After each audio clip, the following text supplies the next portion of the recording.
Em 1885, a Rússia proibiu a exposição dessa pintura e ordenou sua remoção imediata, temendo que pudesse desencadear uma revolução.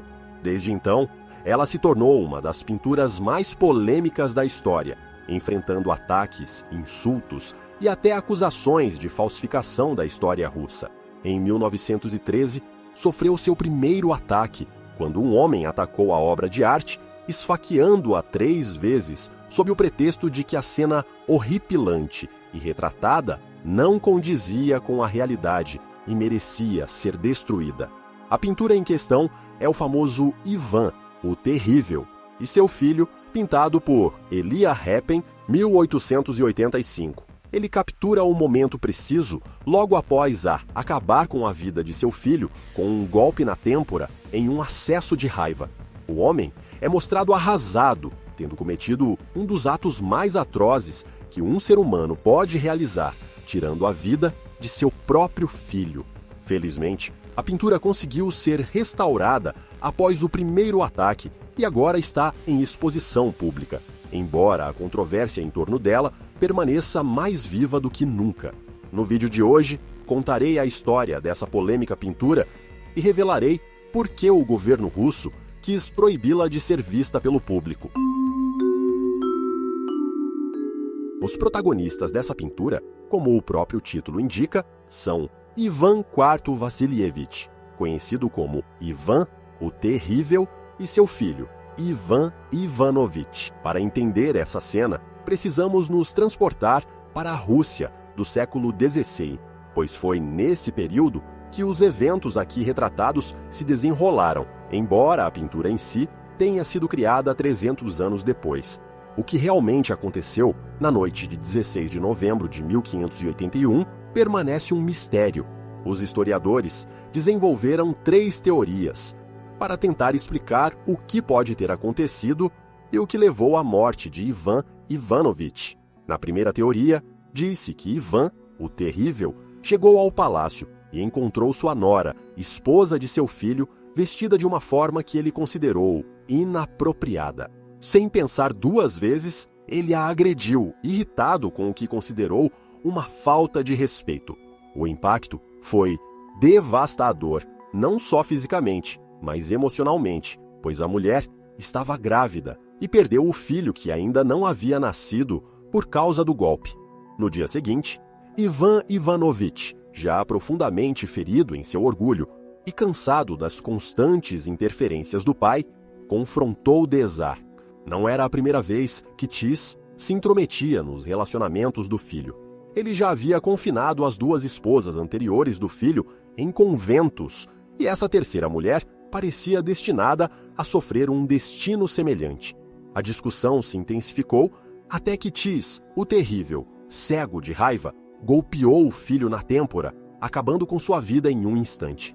Outra teoria apresenta um cenário menos violento, sugerindo que Tis não foi responsável pela morte do filho.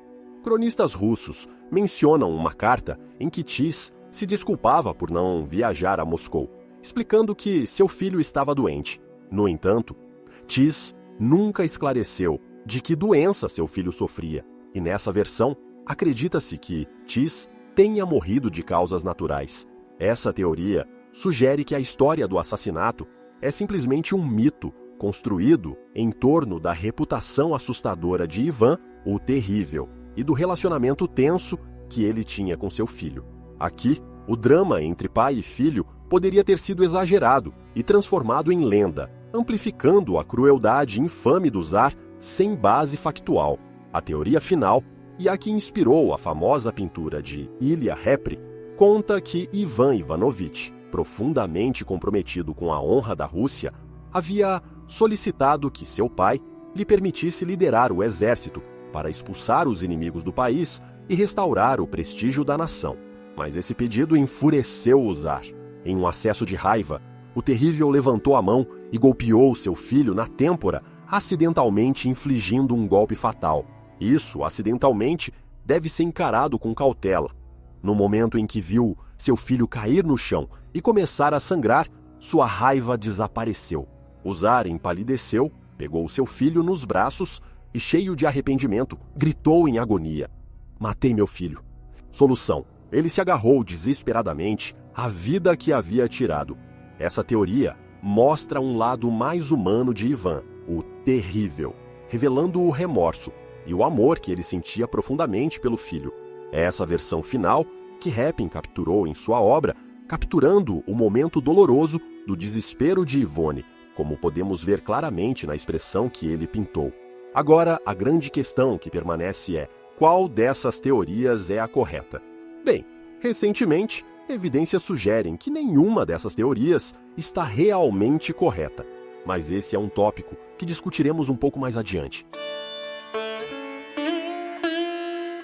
Em 1882, Ilya Repin começou a trabalhar nesta pintura. Sua motivação para abordar um assunto tão trágico e violento não surgiu de mera curiosidade histórica.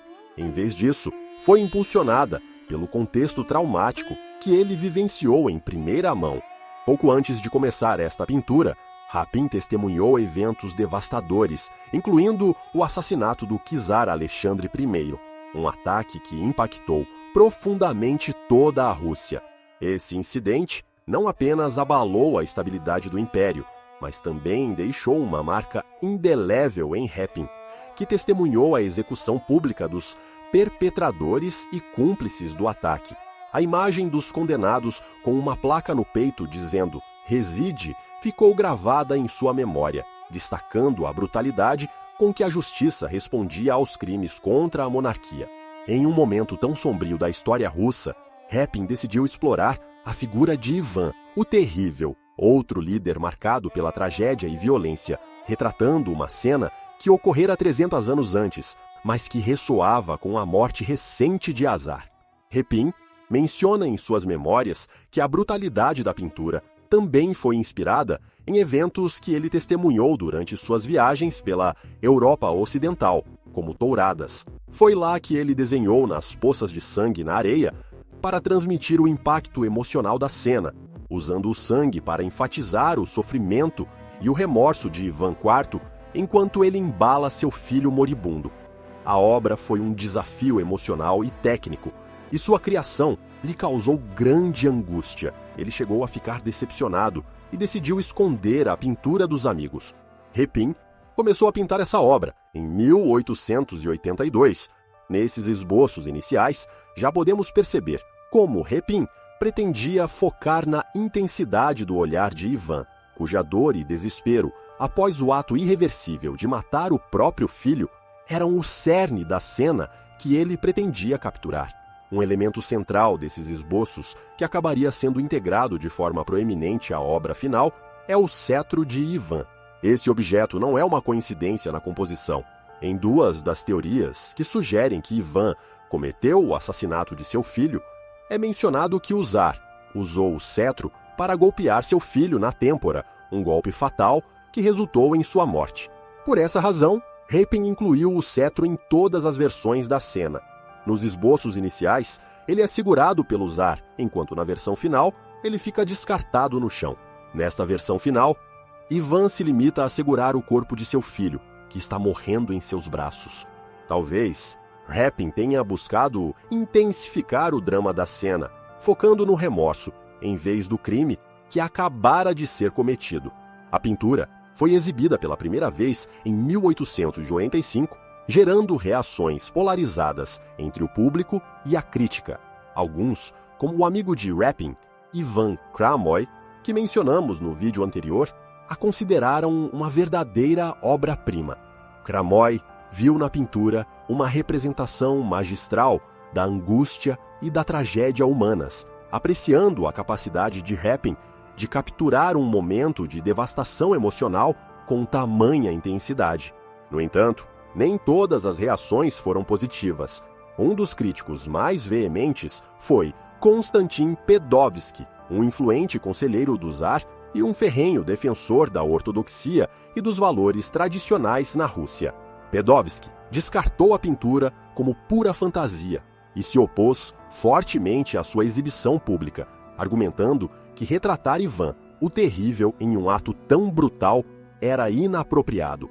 A polêmica rapidamente chegou às autoridades E poucos dias após a abertura, o governo russo ordenou que a pintura fosse retirada da exposição e proibiu qualquer exibição futura. O motivo oficial para essa censura foi que mostrar um czar russo cometendo parasitas era prejudicial à reputação da monarquia, principalmente porque o assassinato de Ivan Ivanovich ainda era uma teoria sem comprovação.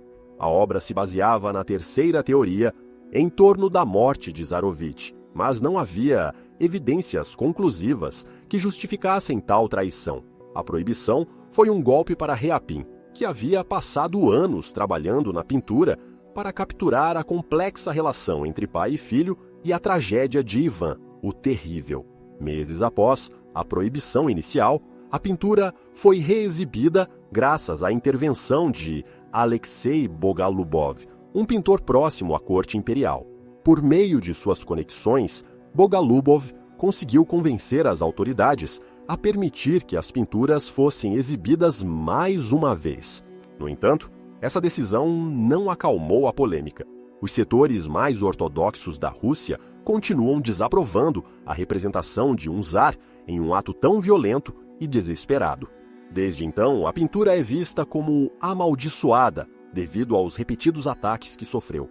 O primeiro ocorreu em 1913, quando um iconoclasta de 29 anos se infiltrou na galeria e esfaqueou a tela 3 vezes, quase destruindo-a completamente.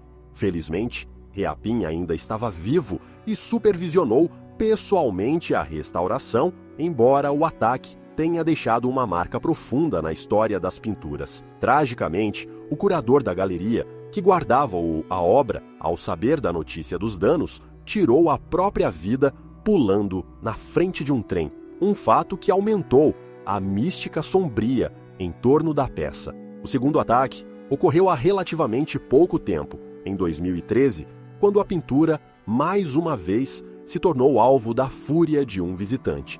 Desta vez, um homem cortou a tela várias vezes e, ao ser preso, explicou que sentiu uma fúria incontrolável ao ver a cena, gritando.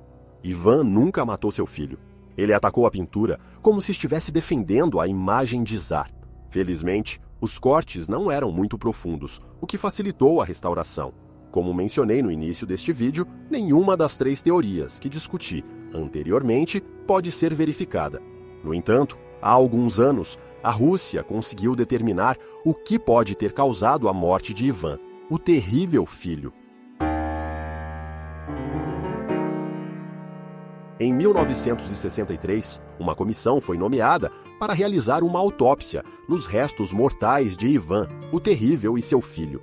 No relatório, eles afirmaram que ambos os corpos continham níveis de mercúrio 32 vezes maiores do que a média, dando origem a uma nova teoria. Algumas das vozes mais tradicionais se apegaram à ideia de que Tsar não havia matado seu filho e que ele havia sido envenenado. Vale lembrar que a segunda teoria sugeria que o filho estava doente, embora não especificasse a causa. No entanto, esse mercúrio também poderia ter uma explicação lógica. O czar sofria de sífilis e, na época, o mercúrio era um tratamento comum para essa doença. Na verdade, alguns dizem que esse tratamento também era o motivo pelo qual Ivan era tão temido. O mercúrio poderia ter causado danos cerebrais, levando a constantes mudanças de humor e episódios psicóticos eufóricos. Mas deixo para vocês julgarem se essa teoria parece mais realista. Adoraria ler suas opiniões nos comentários. Não esqueçam de se inscrever para ver mais 2 vídeos como esse por semana. Até o próximo vídeo.